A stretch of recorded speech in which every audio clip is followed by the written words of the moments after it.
स्वागत है आपका स्टूडेंट क्वेस्ट में। मैं बीके मौर्य प्रस्तुत हुआ हूँ एक नए वीडियो के साथ।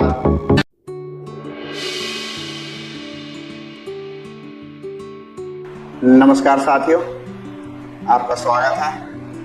आज हम लोग यथार्थवादी उपागम की चर्चा करेंगे। अंतर्राष्ट्रीय राजनीति का जो यथार्थवादी उपागम है उसकी चर्चा करेंगे। यथार्थवादी उपागम की जो बेसिक संकल्पनाएं हैं, पहले हम उनके बारे में जान लेते हैं। वो क्या है यथार्थवादी उपागम, किसकी चर्चा करता है? यथार्थवादी उपागम शक्ति की बात करता है, शक्ति संतुलन की बात करता है, राष्ट्रीय हित की बात करता है और राष्ट्रीय सुरक्षा की बात करता है। वो इन विचारधाराओं को, इन संकल्पनाओं को सबसे महत्वपूर्ण मानता है। वो ऐसा क्यों मानता है? क्योंकि यथार्थवादी उपागम के जो विचारक हैं उनका मानना है कि शक्ति को राजनीति का ही पर्याय, वो शक्ति को राजनीति का पर्याय मानते हैं। शक्ति को राजनीति से अलग नहीं मानते। शक्ति ही राजनीति है, राजनीति ही शक्ति है। इसीलिए वो शक्ति संतुलन, शक्ति, राष्ट्रीय हित और राष्ट्रीय सुरक्षा की संकल्पनाओं को सबसे महत्वपूर्ण मानते हैं। यथार्थवादी उपागम के जो विचारक हैं उनका मानना है कि अंतर्राष्ट्रीय राजनीति का जो मुख्य कर्ता है, अंतर्राष्ट्रीय राजनीति में जो मुख्य भूमिका निभाता है वो राज्य होता है, व्यक्ति नहीं होता। राज्य मुख्य भूमिका निभाता है और राज्य मुख्य भूमिका निभाता है, इसलिए राज्य की सुरक्षा की जिम्मेदारी स्वयं राज्य की ही होती है, कोई और उसकी सुरक्षा नहीं करता।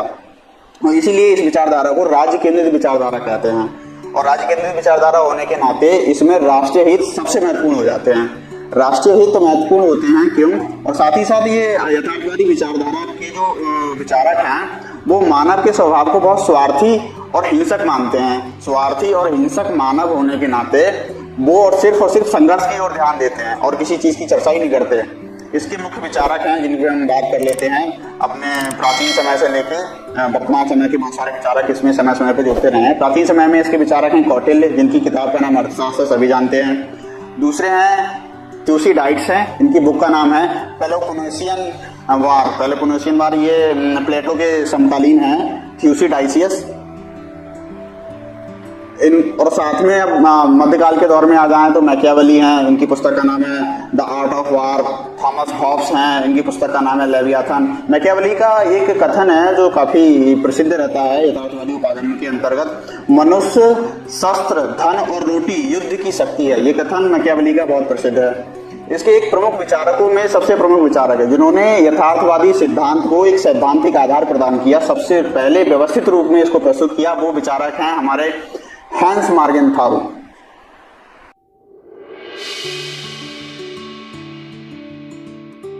अब यथार्थवादी उपागम में हैंस मार्गेनथाउ के विचारों पर चर्चा कर लेते हैं। हैंस मार्गेनथाउ यथार्थवादी विचार को, यथार्थवादी सिद्धांत को सबसे पहले व्यवस्थित रूप में इन्होंने प्रस्तुत किया।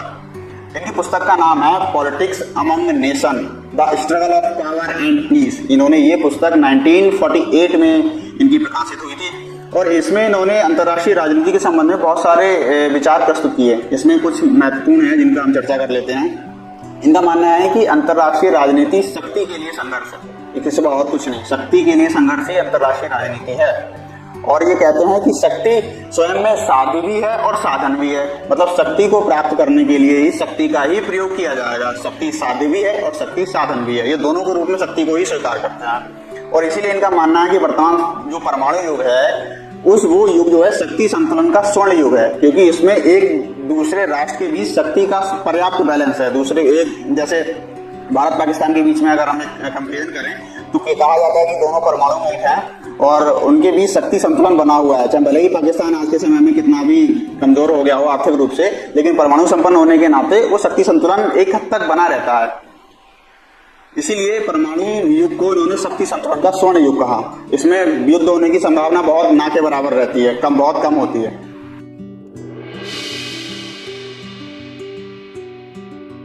मार्गेनथाउ ने यथार्थवादी उपागम का जो सिद्धांत दिया उसमें 6 मौलिक नियम बताए हैं। मार्गेनथाउ ने 6 मौलिक नियम बताए हैं। वो मौलिक नियम क्या क्या हैं उन पर चर्चा कर लेते हैं।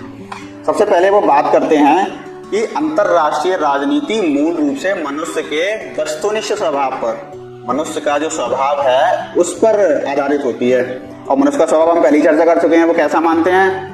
प्रभुत्वशाली मानते हैं, संघर्षशील मानते हैं, स्वार्थी मानते हैं। इसीलिए इनका मानना है कि जो संघर्ष है वो शाश्वत है। जैसे आदर्शवादी विचारक थे, उनका मानना था कि संघर्ष कुछ समय के लिए है, संक्रमणकालीन है, लेकिन मार्जिन थाउ का मानना है कि यह संघर्ष शाश्वत रहेगा, क्योंकि ये मनुष्य के स्वभाव पर आधारित है अंतर्राष्ट्रीय राजनीति, इसलिए अंतर्राष्ट्रीय राजनीति का जो संघर्ष है वो अनंत काल तक जारी रहेगा। दूसरा ये नियम देते हैं कि अंतर्राष्ट्रीय राजनीति का जो केंद्र है वो राष्ट्रीय हित है। अब राष्ट्रीय हित कैसे है? क्योंकि राष्ट्रीय हित जो केंद्र में रहता है उसी के द्वारा हर एक राष्ट्र उसको प्राप्त करना चाहता है, जो उसके हित हैं उनको पूरा करना चाहता है, तो उसी के इर्द गिर्द अंतर्राष्ट्रीय राजनीति घूमती है। जैसे अभी भारत के राष्ट्रीय हित किसमें थे? रूस से तेल खरीदने में, तो भारत ने रूस से तेल खरीदा, तो उसके इर्द गिर्द भारत की सारी राजनीति चली। अंतर्राष्ट्रीय स्तर पर भारत को बहुत दबाव झेलना पड़ा। लेकिन जो राष्ट्रीय हित हैं हर एक देश के, वो राष्ट्र अपना अर्जित करना चाहता है, चाहे वो आर्थिक उसका विस्तार हो, चाहे वो सांस्कृतिक विस्तार हो, चाहे वो भौगोलिक विस्तार हो, चाहे वो अपना प्रभाव स्थापित करना चाहते हो, प्रभुत्व स्थापित करना चाहते हो, ये सारे अपने जो उसके राष्ट्रीय हित जिसमें निहित होता है वो उसी के इर्द गिर्द अंतर्राष्ट्रीय राजनीति चलती है। तीसरा ये कहते हैं कि जो राष्ट्रीय हित होते हैं ना वो कोई वस्तुनिष्ठ नहीं होते, वो निश्चित नहीं होते, वो बदलते रहते हैं, समय काल परिस्थिति के अनुसार बदलते रहते हैं। जैसे आज कोई किसी देश का राष्ट्रीय हित किसी देश के साथ संबंध बनाने में है, लेकिन हो सकता है एक समय के बाद में उस देश के साथ संबंध बनाने से कोई राष्ट्रीय हित साझता ना हो। जैसे अमेरिका का हम एग्जांपल लेते हैं, अमेरिका का एक समय में पाकिस्तान के साथ संबंध बनाने में उसका हित था, लेकिन आज के समय में वो नहीं है। आज वो भारत के साथ संबंध बनाने में उसका हित है, तो वो भारत के साथ संबंध बना रहा है, तो ये बदल गया। समय परिस्थिति के अनुसार ये सारी चीजें बदलती हैं। चौथा नियम बताते हैं कि अंतर्राष्ट्रीय राजनीति का जो संचालन है ना वो शक्ति और राष्ट्रीय हित से होता है, ना कि नैतिकता से। अंतर्राष्ट्रीय राजनीति में नैतिकता का कोई रोल नहीं है। जो आम हम व्यक्तियों के बीच में जो नैतिकता होती है वो अंतर्राष्ट्रीय स्तर पर उसका कोई महत्व नहीं होता है। केवल और केवल शक्ति अर्जित करने के लिए जो काम किए जा सकते हैं, अपने राष्ट्रीय हित को पूरा करने के लिए जो काम किए जा सकते हैं, उनको किया जाता है। अगला वो नियम बताते हैं कि राष्ट्र का जो उद्देश्य को सदैव विवेक से संचालित किया जाता है। जो राष्ट्रीय उद्देश्य है उनको विवेक से संचालित किया जाता है, उनको नैतिकता के मूल्य से संचालित नहीं किया जाता कि नहीं ये उसके लिए अच्छा नहीं है तो हम ये नहीं करेंगे। हमारे लिए क्या अच्छा है, हमारे हितों के लिए क्या अच्छा है, हम वो करेंगे, चाहे उसमें हमें साम दाम दंड भेद कोई भी नीति अपनानी पड़े वो हम अपनाएंगे। अगला वो अंतिम और आखिरी नियम वो बताते हैं कि राजनीति एक स्वायत्त प्रक्रिया है, चाहे वो घरेलू स्तर पर हो चाहे वो अंतर्राष्ट्रीय स्तर पर हो। क्योंकि इन्होंने कहा कि राजनीति और कुछ नहीं, सिर्फ शक्ति संघर्ष का माध्यम है, मतलब शक्ति के लिए संघर्ष ही राजनीति है। तो वो संघर्ष, शक्ति का जो संघर्ष है वो घरेलू स्तर पे भी होता है और अंतर्राष्ट्रीय स्तर पे भी होता है। लेकिन घरेलू स्तर पर जो संघर्ष होता है उसमें अंतर ये होता है कि घरेलू स्तर पे एक संप्रभु सत्ता होती है जो उस संघर्ष को नियंत्रित रखती है, लेकिन अंतर्राष्ट्रीय स्तर पर जो शक्ति के लिए संघर्ष होता है उसमें कोई केंद्रीय सत्ता नहीं है, इसीलिए उसमें अराजकता है, इसीलिए वो संघर्ष अनवरत जारी रहता है। तो ये उन्होंने 6 नियम बताए थे। आगे हम चर्चा कर लेते हैं।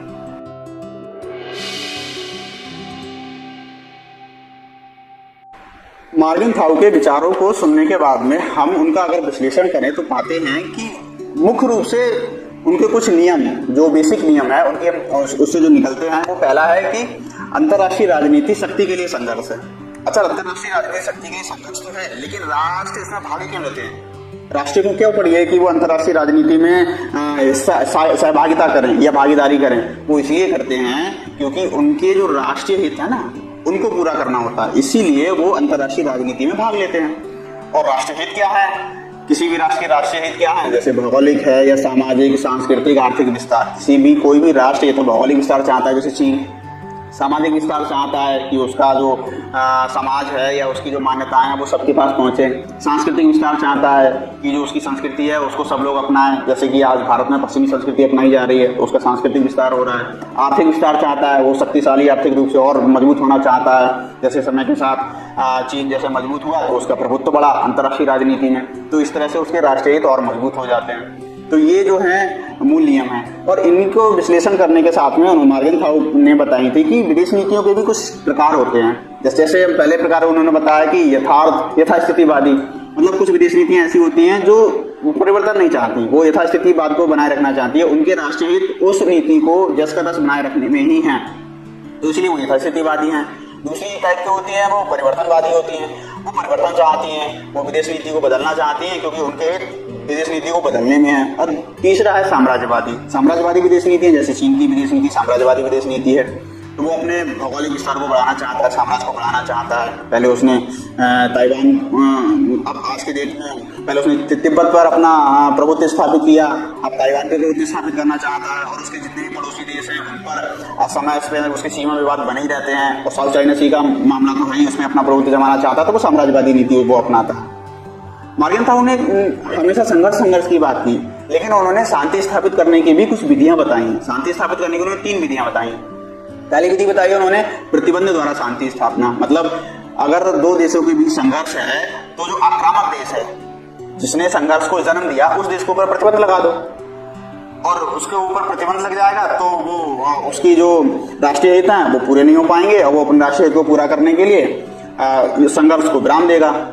तो पहला तो हो गया प्रतिबंध के द्वारा। दूसरा होगा विश्व सरकार स्थापित करके विश्व सरकार बना दी जाए और वो सरकार उस स्थिति तक पहुंचने ना दे, अगर पहुंचती है तो उसको नियंत्रित कर ले, केंद्रीय सत्ता बन जाए। और तीसरा है परस्पर सुलह, जिसको हम कूटनीति के द्वारा बोलते हैं। व्यवहारिक रूप से मार्गेन थाउ ने इसी को सबसे ज्यादा उचित माना। ना तो उन्होंने कहा था कि जो प्रतिबंध के द्वारा है ये भी उन्होंने व्यर्थ बताया था, और जो विश्व सरकार स्थापित करने का जो तरीका था वो भी उन्होंने व्यर्थ बताया था। इनके अनुसार सबसे ज्यादा व्यवहारिक और सही तरीका है कि पारस्परिक सुलह के द्वारा शांति स्थापित की जाए, जिसको कूटनीति के द्वारा शांति स्थापित या फिर डिप्लोमेसी से बोलते हैं, उसके द्वारा शांति स्थापित की जाए।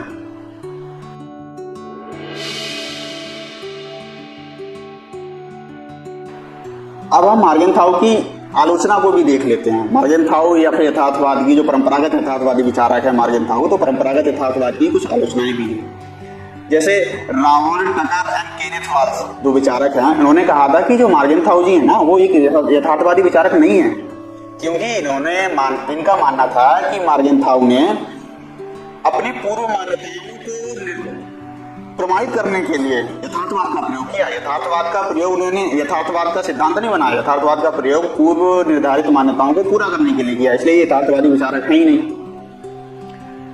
और मार्गेन थाउ के बारे में कुछ विचारक ये भी कहते हैं कि मार्गेन थाउ ने केवल अंतर्राष्ट्रीय राजनीति में संघर्ष के अध्ययन पर ही ध्यान दिया था, जबकि ऐसा नहीं है। वास्तव में सहयोग भी पाया जाता है 2 राष्ट्रों के बीच, जो 2 देशों के बीच, उसमें सहयोग की संभावना भी बरकरार रहती है। मार्गेन थाउ की आलोचना में एक बात और कही जाती है कि एक ओर ये संघर्ष को यथार्थवादी मानते हैं कि संघर्ष अनवरत रहेगा, शाश्वत रहेगा, दूसरी ओर ये शांति स्थापित करने के भी तरीके बताते हैं। इनके विचारों में ये विरोधाभास भी पाया जाता है। एक विचारक हैं क्विंसी राइट विचारक का मानना है कि यथार्थवादी सिद्धांत है ना वो एकांगी है। एकांगी क्यों है? क्योंकि ये राष्ट्रीय नीति पर मूल्यों के प्रभाव की उपेक्षा करता है। ये कहता है कि जो है जैसा है वो वही है, उसमें मूल्यों का कोई रोल नहीं है, तो इसीलिए इसकी मूल्यों के उपेक्षा करने के आधार पर भी आलोचना की जाती है। तो सभी का धन्यवाद, आज के लिए इतना ही। और इसके आगे का यथार्थवादी जो उपागम है अंतर्राष्ट्रीय राजनीति के, उसको जो प्रकार हैं क्या हैं, बहुत सारे प्रकार हैं, उनकी चर्चा हम अगली वीडियो में करेंगे। वीडियो देखने के लिए धन्यवाद। आप सभी लोग हमारे चैनल को लाइक करें, शेयर करें, सब्सक्राइब करें, और हमारी वेबसाइट भी है gsmantra.in, उसको भी एक बार विजिट करें।